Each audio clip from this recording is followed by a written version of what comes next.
Hello বাচ্চো, welcome to biohack NEET প্রস্তুতির জন্য বাংলা ইউটিউব চ্যানেল। তো আমাদের ভারতের শিক্ষা দপ্তর তারা চাইছে এই নিট এক্সামকে সিবিটি মোডে ট্রান্সফার করার জন্য এবং বছরে দুবার করে নিট এক্সাম।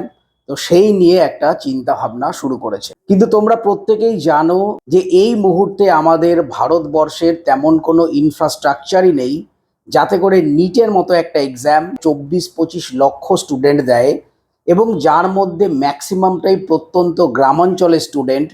তো তারা কিভাবে কম্পিউটার বেসড এক্সাম দেবে? তো এই নিয়ে নানা মহলে নানা রকম বিতর্কের সৃষ্টি হয়েছে।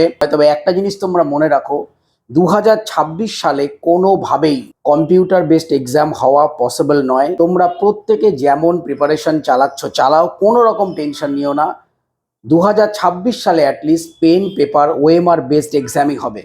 এর পেছনে বহু কারণ রয়েছে, সেই নিয়ে ডিটেলসে আলোচনা আমি কালকের ভিডিও নিয়ে আসবো। টাটা।